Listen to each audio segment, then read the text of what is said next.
Bonjour à tous, aujourd'hui au pays vous fait découvrir la mielerie Saint-Ange à Rivière-Salée. Et c'est Angélique Maxime Hermine, la fille du propriétaire de ce lieu, qui va nous conter son histoire. Quand l'aventure a-t-elle commencé? Il y a 30 ans exactement, quand son père, alors gardien de la paix, s'est pris de passion pour les abeilles. En parallèle de son activité, il reprend seul la mielerie qu'il s'attelle à développer.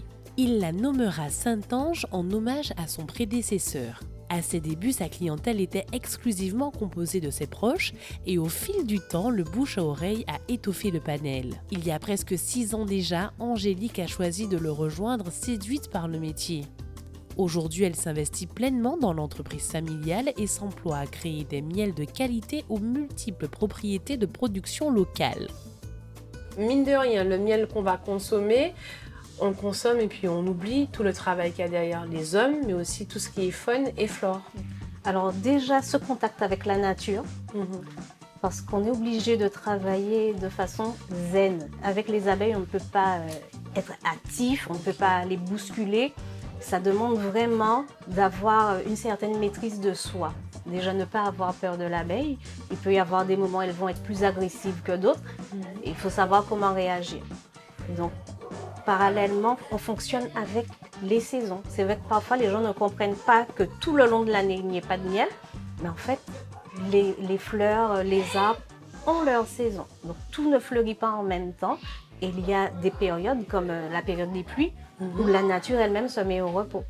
Donc, elle fonctionne comment? Alors, elle fonctionne en colonie.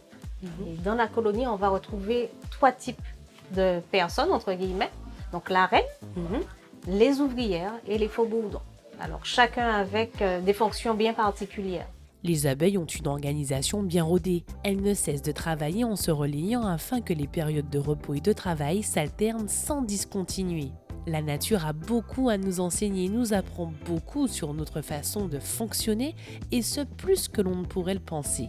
Au niveau de la miellerie, je remarque qu'il y a énormément de miel de différentes couleurs, de différentes origines. Ça fait partie aussi de ce travail à la fois de récolte, d'observation et le travail des abeilles. Tout à fait. En fait, au niveau des fleurs, tout n'est pas mellifère. Donc, vous avez certaines plantes en particulier qui vont sécréter du nectar et attirer les abeilles. En Martinique, quelles sont les fleurs? Alors ici, on va retrouver tout ce qui sera le campèche, le glycéria, le palétuvier, aussi étonnant que ça puisse paraître. Dans les mangroves? Le palétuvier, oui, fleuri. Le bois rouge. Donc lui, le bois rouge, il est exceptionnel puisqu'il fait une floraison tous les 2 à 3 ans à peu près.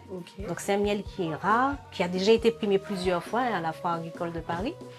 Vous avez encore le tendre acajou ou encore tendre acaillou pour certains. Et parallèlement à ces miels monofloraux, on a aussi des miels de toutes fleurs. Donc on parle de miel de toutes fleurs quand on ne sait pas quelle plante compose le miel. Mais ce qui est intéressant pour nous, c'est que la plupart de nos plantes mellifères ici, dans la plupart des cas, sont également des plantes médicinales. Donc en termes de propriété, ce sont des miels qui sont intéressants. En termes de saveur également. Que ce soit le miel, la propolis, la gelée royale, le pollen, ces produits de la ruche cumulent à eux seuls de nombreux bienfaits. Consommer davantage d'alicaments réduirait la consommation de médicaments. J'ai vu que vous avez réussi ici dans cette miellerie à décliner le miel savoureux liquide que l'on connaît sous plusieurs formes. Glacé aussi, assez étonnant. Voilà, donc sucette glacée, crème glacée, les miellades. Donc des miels avec introduction de fruits ou de plantes également. Donc au-delà d'être quelque chose de rafraîchissant, il y a également des vertus. Voilà. Alors la petite histoire du Lolibis, c'est simplement que nous à la maison, au lieu de consommer des jus du commerce, habituellement on consomme du miel avec de l'eau, tout simplement. C'est ça.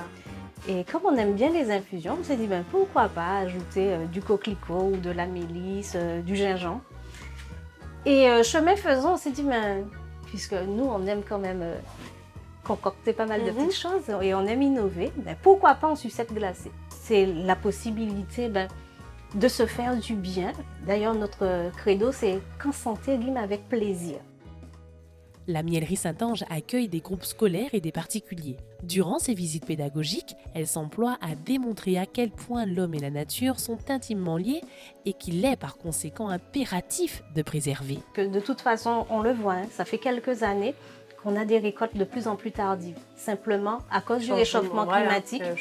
Et du coup, on a un changement climatique qui va fluctuer beaucoup. Parfois, on pense même qu'on ne va pas récolter du tout sur l'année. Et je suppose que votre papa, où nous parlons, il est en train de chercher, de commencer peut-être à voir pour la prochaine récolte.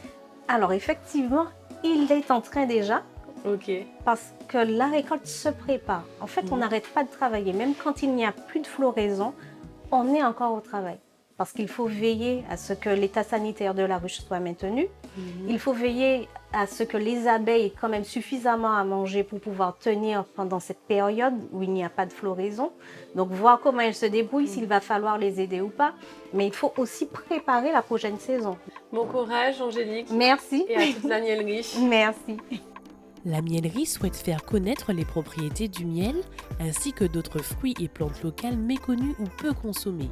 Ces associations innovantes, aussi bonnes pour la santé que pour le palais, mettront ainsi en lumière nos richesses locales et l'étendue de notre savoir-faire.